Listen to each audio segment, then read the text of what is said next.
guys, welcome back to the channel. I am your host, BlakeChaos, and today I am joined by my main man, Bailey D. He is back with me. We are going to talk about some of the way too early 2024 NFL season predictions. But before we get into that, do me a favor, hit the like button, subscribe to the channel, comment below, let me know your guys' way too early predictions for this upcoming season. With all of that out of the way, guys, I am BlakeChaos, and let's talk about the chaos that will be the 2024 NFL season. Um, all right, guys, we are back here. We got Bailey D in the house. Bailey, how you been, my friend? Very, very good. Thank you so much for having me on here again. I really do appreciate it. First and foremost, if you have not followed, shared, or subscribed to the channel, do so now so we can keep this rolling, bring you all the content that you love and all the sports talk. Let's get it going. Let's get it going, Blake. Listen to it. And I want to point out this, Bailey, we did not plan this all black, right? We individually picked this, but you see that this is why I say the universe speaks to us in interesting ways, because we're both in mourning. You know, we're both. It's what, 9 days after our beloved Lions lost that heartbreaker to the NFC champion San Francisco 49ers. Nobody gives a shit about the Super Bowl anymore. Let me point that out, because the Lions aren't in it. But so Nobody does.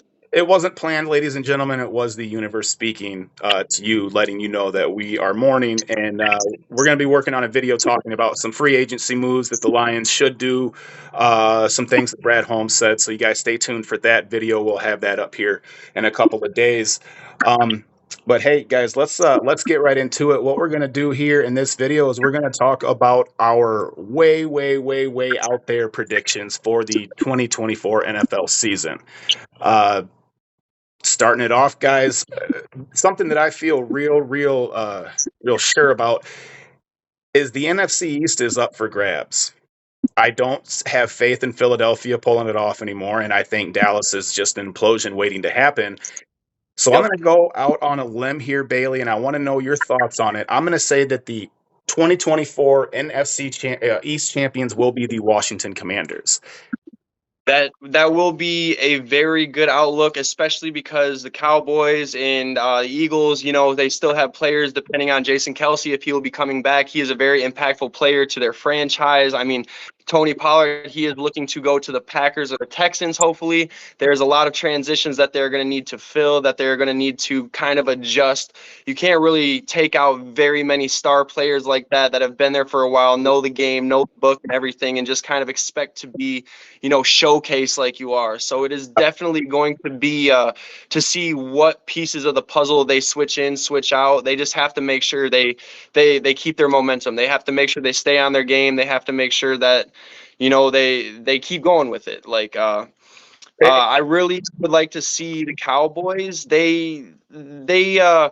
I never really have been a big fan of the Cowboys. One thing they always have been dominant at is getting out of the pocket, their rushing game. They always have had a great defense. But I mean, if you get rid of somebody, a star player like Tony Pollard, I mean, he's not too impactful of a player, but he always makes the move. He always comes out of the clutch. He always makes the play if he needs to. So that is definitely gonna put a hurting on their offense. And I mean, what can we been say with Mike about McCarthy Jason for Kelce? 4 years now. He's been with Mike McCarthy for 4 years now, so he knows that system. Even though they lost Yep. Kellen Moore, the offensive coordinator, last year, 2 years ago, Yep. that familiarity right there is something that you remove that from a team. That's an integral part. It's going to hurt that team. Break one little bond like that, then I mean, you can have everything implode. It could be your whole structure could fall just from one player. And I just know Jason Kelsey, he is such an impactful player to the community, to his team, to his fan base, everything like that. I really feel like if he does end his career and if he does retire, that is going to do quite the number for the Eagles. I mean, even though Jalen Hurts and everybody, they're just completely amazing, just that one small adjustment can really do the biggest number to your season. And And I would AJ Brown, AJ Brown's complaining. He's having issues, and that's also that's interesting, because I think that we are witnessing the absolute implosion of the Dallas Cowboys because of Yes. social media and because of the ability for anyone to have an opinion and let it go viral, especially if you're a mother or a brother of a NFL superstar. I don't think Dak's strong enough to continually take these shots. Like, he had an MVP caliber year, but if you're not going to show up and perform on the biggest stages at the biggest times, you're never going to get the pundits, people like us, the fans, anyone to stop talking so much I shit. would I was a real big fan of Dax back in the day, up until I remember seeing his accident live, and it was, very sad. It was very gruesome. It was, it could have been career ending. I mean, I give props to him for bouncing back, becoming a star player that he is. I just don't feel he is at his full potential being with the Cowboys. I just don't see the Cowboys franchise progressing any more that they have or that they will. I mean, they were Americans team, and the Dallas Cowboy cheerleaders TV show. Everything's been Dallas Cowboys for a long time, but I see them on quite a downfall right now for the next couple of years. They're going to need to do a lot of restructuring, a lot of rebuilding, whether it's players, whether it's coaches. I really don't have the feeling about them that that a lot of people do. I mean, Right. they're always going to be the Cowboys, but I don't know. It's And just it's up in the air. speaking of losing integral pieces to your unit, they just lost Dan Quinn, their defensive coordinator, to the Yep. Washington Commanders as the new head coach. So, and he is a Super Bowl caliber coach. In 2017, he took the Falcons to my personally favorite Super Bowl of all time, the comeback led by Tom Brady against his Atlanta Falcons. But then it's interesting. You go on and talk about Washington a little bit now. They bring in Cliff Kingsbury. Okay. Yep.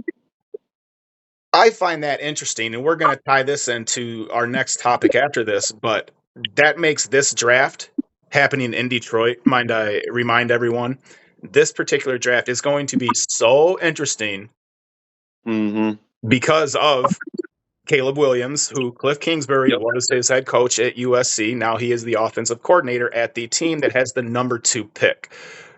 Yep. You know where I'm going with this, Bailey? What do you think's going on here? I do. I really, really believe that the Bears are going to be looking at picking up Caleb Williams. I mean, he is just an absolute dog in college. Obviously, everybody doesn't perform stepping up to the big leagues like that. But I mean, Justin Fields, he's been there since 2021. He's going on his 3rd season, and he's a great quarterback. He just does not have the coaching he needs. He does not have the players that he needs, and he would make a great impact somewhere else.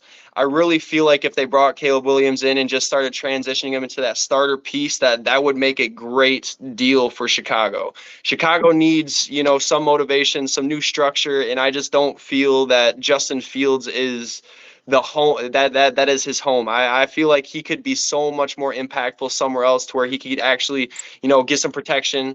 He can get out of the pocket. He can use those legs. I mean, he has a pretty good arm. I just feel, Caleb Williams would be a lot better of a fit for the Bears than Justin Fields. And I don't know, if you put Caleb Williams in the Commanders, that might be a dangerous duo. I mean, you go back to the days with them, and it's, oh man, like they know how to work the play and get around. Cliff Kingsbury is the quarterback whisperer. He has 3 or 4 Heisman quarterbacks, Baker Mayfield, Kyler Murray, Caleb Williams. I don't know if there's a 4th too. He follows his quarterbacks. Look at what he did with Kyler Murray going to Arizona, that head coaching job. I honestly, look, a lot of people rag on Justin Fields, and Bailey, I love your commentary there. But I have to disagree. I'm not going to go Stephen A on you, and I'm not going to start calling you an idiot and a moron, but you can't blame Justin Fields here, because when he was drafted, he had Matt Nagy as head coach. Well, no, who was the head coach? It wasn't Eberflus. I forget. It might have been Nagy. He had someone one year. They draft him. He starts. Then that coach is fired. Then they hire another 1 year.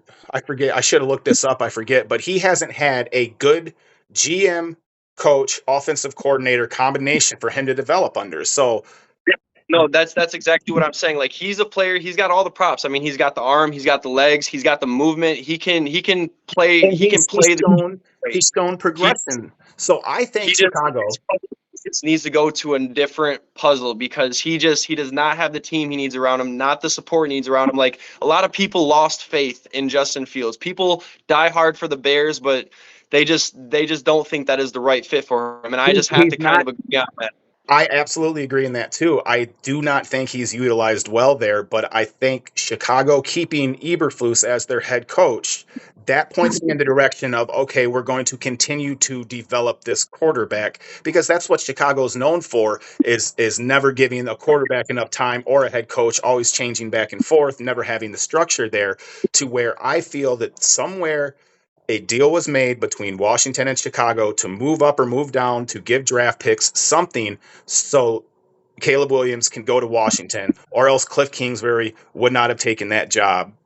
It just it's interesting. I'm more or less nervous for the fact if Caleb does go to Washington, that will be, that will be very impactful. That will be great for their franchise, and I just will not be looking forward to facing them next year, because that'll be tough. I mean, they will be, bone to the brute. They will be there. They will be coming out of the gates hard and heavy. And another person or another team I will be looking out for too is the Chargers. They have a lot coming in. They have a lot going on. I mean, especially with Jim Harbaugh, he is looking to make a comeback. He wants to see his brother again back in the championship. He wants to, he wants to get a ring. He already just made the impact and changes to University of Michigan forever. I mean, we Right. just saw probably one of the best seasons ever with Jim Harbaugh. Now he wants to take a step back up to the big leagues. I definitely think it would be really cool to see the Harbaugh brothers, back in the playoffs or back in the bowl, or just, colliding back again. And I mean, Chargers have been making a lot of different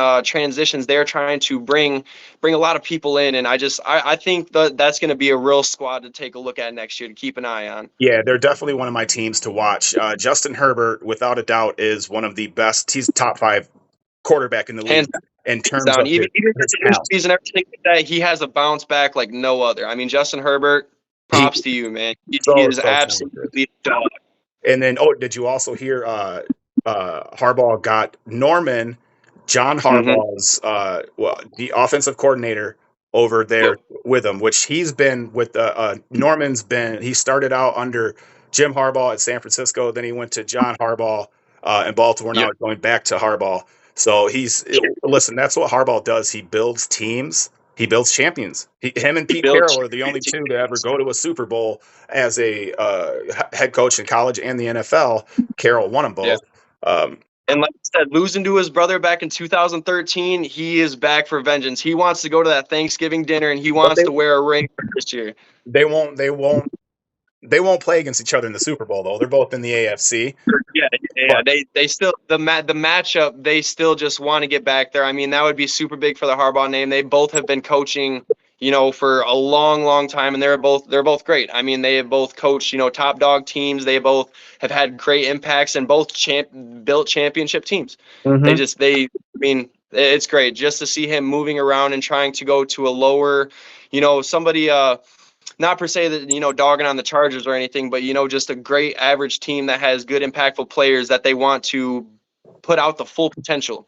Yeah. I just think that would be really cool, and I definitely think the Chargers are going to be, ones to keep an eye out on this year. I almost want to say, see, I say the Chargers will make the playoffs and win a game. I think they will win.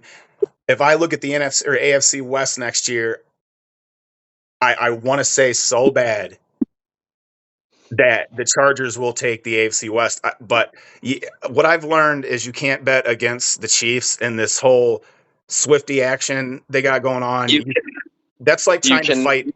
Like, Nobody is excited about the Swift Bowl but me. I don't know. For some reason the Chiefs, just Andy Reid, Pat Mahomes, Travis Kelce, they somehow always figure out a way to make it happen. I mean, even if they don't, start hot, they're a really impactful team, and they just, they surprise everybody. well, They shit. always They play 19 to 20 games every year. They're always making deep runs to the playoffs.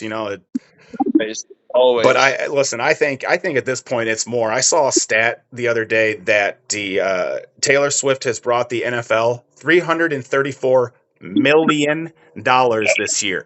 You can't honestly tell me that this shit isn't scripted. Listen, It's I not joke about with the whole scripted NFL conspiracy thing. That's why they're calling it the Swifty Bowl. Ever since she came in and she started tagging up jersey sales and doing all Oh this yeah, and doing all, his jersey literally sales went up 700%. like Fucking absolutely ridiculous. Absolutely ridiculous. listen. I hate Taylor Swift, but I can't lie. I've been kind of writing the Swifty hashtag, the Yeah. trending graphics, the analytics of the hashtag to promote the channel in a way. It got me some hate filled comments for making fun of Travis Kelce for dropping a ball. Still my highest rated short at like, I don't know, 19,000 views. So hey guys, we're getting there. Love the haters. Gotta love the haters. Yeah, I amen. just when we're watching and playing the game of football, I like to keep it watching and playing the game of About football. football. Yes. So shit, yeah, man. Another thing. So this hurts me to talk about because I'm happy for this individual going to get the MVP this year. I think Lamar Jackson is a talent that is uh, unbelievable. Like he would be No, a Roman god back in the day. You know what I mean? Like he'd be a gladiator. no doubt. And he's been quite an impactful player for some number of years now. But then you have the rookie CJ Stroud My coming in, and boy. his first year in, he has made quite a name for himself. And I mean, unless you're, Patrick Mahomes or Tom Brady or just kind of whoever, you don't jump out of the gate and you don't just start going hard. But this guy, he has a little bit to work with, but he is absolutely a dog on the field. He is very great. I mean, there's not really much bad words that you can say for him.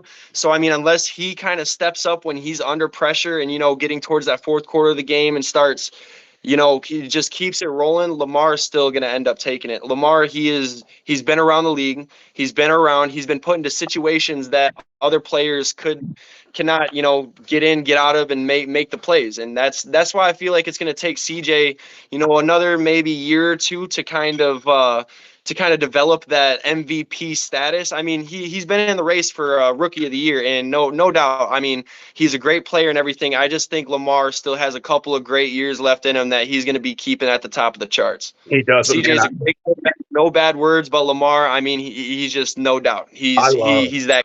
I love CJ Stroud, man. He is so fun to watch. The game comes so easy to him. So Mm-hmm. easy. And I watched it. Listen, the Pro Bowl is a joke now compared to when I was growing up watching it. But at the same time, I understand why they're doing it and I appreciate it. I like that all the players are putting in the effort and going and whatnot. Um, Yeah. but what was it? He made a throw in that game playing the flag football Sunday night that was so good that it's like, how can if you think about physics and the human body and the things that him and Lamar are able to do, like throwing off their back foot, flick of the wrist, 45 yards on a dime, like how do you do that? You know what I mean? So I And I mean, played football for 9 years. every year as we get a lot of the new players, our technology grows, our training grows, absolutely our experience grows, everything grows around it. So there's going to be, a lot of things ahead that are going to be surprising us. But when you come with, a guy with raw natural talent like Lamar Jackson or just a couple of the OGs, like they're definitely going to keep him in a run for their money, at least for the next couple of years. He has a lot of adjusting to do. You see a lot of players coming from college, either not being able to keep up with the big boys or, having a good year or two and just kind of falling off. But I have confidence, CJ, he's going to be making a big name for himself in the next, couple of years to 5 years. He's definitely going to be a very impactful player for a while. And I'm very looking forward to seeing, what he does, where he takes the Texans. They definitely, they deserve to get places. And I believe CJ will be able to take them. I don't know. I don't think next year, I think You know, he's still got to, I think he's you still think Lamar's going to go back to back? You think he is? He couldn't. I mean, you got to just look at the stats. I mean, he's universal in every way. He can throw, he can run, he can get out of the pocket, he can make plays just out of nowhere. He'll be halfway upside down, still throw a ball, 10, 15 yards, make a play, bust whatever. I mean, Lamar, he's without a doubt, he's a raw player. He is definitely there. I just think it's going to take CJ a year or two to be able to get to that point to where he can overstep and he can, take that top dog position. Man, I think if CJ didn't get injured for those 4 weeks this year, I think he would have been right up there. You know what I That mean? was Like, very that was a big key point too. That it might have shook him in his boots a little bit, but he comes back stronger than ever. And I think a lot of players and a lot of quarterbacks and a lot of players in general have proved that in the last couple of years that even if you take a nasty injury, a nasty hit, just kind of anything, you get back up, you get better, and you get that ball down the field yes, without a sir. doubt. Yes, sir. Oh man. Okay, so last thing I really want to talk about both of us being Lions fans and everything here in the great state of Michigan, we got free agency coming up. What is let's say you're Brad Holmes, okay? You're this genius, you and I'm Dan Campbell, and we're working together, and we have enough resources where we can get one big name this offseason. The rest will fill, and use the draft to fill the pieces we need, but we can get one big name. Who is that? Who do you want? I don't know. With the nuts of Dan Campbell and I mean Brad Holmes, I mean you got to have. I feel like Ben Johnson's going to be able to take into effect with that too because he's wanting to stay around Detroit to bring him further, if not all the way next year. He was also talking to Commanders and a couple other teams interviewing, but he wants to stay there. Honestly, I have no idea what the Lions are going to do, and I can't wait to see it. Let me hear your pick. Who do you think? I wrote it down. Where did it go? Hold on a second here. Oh yeah, Daniil Hunter from the Minnesota Vikings. Listen, we get another edge rusher to complement Hutch, and then you got McNeil in the middle of that monstrosity of three giant men that you never want to see in a back alleyway somewhere. That will be the most terrifying thing for any quarterback, let alone offensive line, to face. So, Him or Mad Max. If we were for some reason, some way able to pull off one of those two somehow, that would be absolutely phenomenal. I know that's out of the question, but I mean that is definitely a key point that we would be able to need. I mean we have our rushing game. We now have Zach Ertz. Our tight end game's looking strong. We have our wide receivers. Everything is looking strong, but that is definitely a key component that we could use to put that extra pressure and to put that extra scare in the quarterback's heart. If we got somewhere like that, we would be we'd be a dominant team. I mean, we already look and are trying to be a dominant team, but if we get that extra little piece or we get that extra, player, and especially somebody that's kind of, familiar with the way that we run things, I think that would be nice. That would be juicy. I would love to see that. plus, it 110%. would if you're looking at it in the divisional aspect, the NFC North, it would take a key piece from the Minnesota Vikings. So Yes. it would definitely Yeah. raise our chances because I think the NFC North is going to be the division in all of football next year. Yeah. Oh, for sure. For I think sure. the Packers and the Lions are going to have two amazing games against each other. Yeah. I think they're Oh yeah, both going especially to be. has been making a hell of a name for himself, and I mean, you got guys like Aaron Jones who don't really, that didn't come out the season hot, and then they're throwing up, games with 3 touchdowns or ridiculous yards, like stuff like that. Like, I mean, they're definitely going to give us a scare next year. I mean, this past season, we had our wins, we had our losses. It's been a dogfight, but I mean, there's no really saying. It's going to be a great, hard-hitting year, and I'm just really looking forward to it. I've been really looking a lot into a lot of the coaching changes around the league. There has been quite a lot of changes going on that I'm really actually looking forward to see how they work with the franchises for the teams and how they kind of communicate with their players. I know there's just a lot going on. I'm very Yeah. excited to see it. Which of course everything we say now, that's why I say it's the way too early. I Mm. believe it was 5 ways. But because listen, there's still a coaching position open in Seattle, so you don't know what's going to happen there. We still have free agency coming. We still have the draft coming. It's early. The Super Bowl is 5 days away, but I honestly I don't would give have two shits about the Super Bowl, so I'd rather talk about other football news if than that. anybody does at this moment. I mean, this is probably the worst outcome we could have had. I think everybody wanted to see, Lamar and Jared go head to head, go at it, and just, battle for the ring. That would have been the most ideal situation. But now we're going red on red, 49ers and Chiefs. I mean, it's just something that we've seen before. And Yeah, it's just, and it's just not too surprising. I didn't like anything about that Super Bowl. I had to watch some highlights of it today to even remember anything about it. I just know it was Patrick Mahomes, first ring. At that point, I was a huge Brady fan. Still am. Brady's still the GOAT, always will be.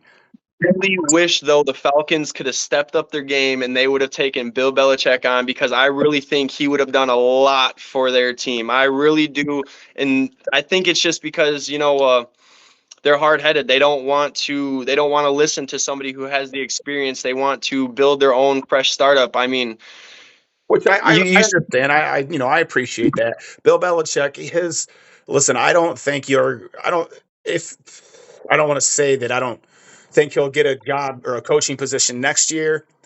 Never know what's going to happen, but he was the hottest coaching prospect for a day until everyone realized, wait a minute, modern NFL doesn't really play this way anymore. He's not willing to, Right. adapt. If he, You excuse can't me, if he teach would have old went to dogs. Atlanta, my original prediction was he goes to Atlanta.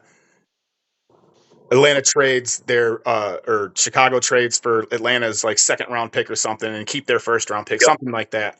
And then Yep. give Bill Belichick time to actually develop Justin Fields, something that he needs. But I don't think he's going to come back with. He wants those 15 games. He wants to get ahead of Shula for the most wins all time. I get that. It's just a race to what team's going to charity his way there, in my opinion. No, G. I mean, he's got the record. I mean, you can't teach old dogs new tricks, but you can bring the new game back to the old scene. I mean, he's been, he's been around it all, and he has produced, some of the best players that the NFL may have ever seen or may ever will see. But it's a new day, like you were saying. I mean, you got these young kids coming in. They're just ready to take over the game. They're ring hungry. There's no doubt about it. And I mean, it's just a 50-50. I really would have liked to see him, step back up. I just think I think he's a little too hard-headed, and he wants to be able to have complete 100% control, and I just don't think that's something Atlanta wants to do. They want to be able to, transition, have word around, just be able to, fix their franchise instead of just throwing something in there on the hope that it's going to completely fix it and take them all the way. So, I mean, I definitely would have liked to see him go, but I mean, it's a 50-50. You never really know until it plays out, Yeah. It's going to be an interesting year next year. I'm excited, probably more so excited now than I've ever been for any football year. I'm ecstatic for it. I am so ready for it. I am so ready to see just kind of a lot of the more slept on teams that are going to be coming up, like you were saying, the Commanders, the Chargers. I am really going to be looking forward to Mike McDaniel and the Dolphins. He does not like losing, and he does not say it nicely. So I'm looking forward to seeing kind of what he's going to do next year, and just kind of yeah. I, I know the I Lions like are going I like Mike McDaniel. Mike McDaniel. I don't necessarily think he's that great of a coach. I don't have much faith in him and Tua, that connection. to. But yeah, it's going to be interesting. And the Texans, man, I'm telling you, I think the Texans are going to be that team next year coming out of the AFC. It's going to be. Look, I got it up on the screen right now, or I will for the people. It's going to be a battle of these two. The MVP now this year, Lamar Jackson, and in my opinion, my pick, my prediction, CJ Stroud. Next year's MVP, Bailey. Been great, man. You got anything you want to get off your chest before we sign off on this? One thing I do want to get off my chest, if you have not liked, subscribed, or followed to the channel yet, do so now so we can bring you more content. We love you. We appreciate you. Let's get it. Let's get it. We'll get it back here in a couple more days with, Lions talk, some more sports talk. We will get back into it. I appreciate you, BlakeChaos. Hey, Thank you so man. much for having me. Not a problem, man. We'll see you on the next one. See you in the next one, brother.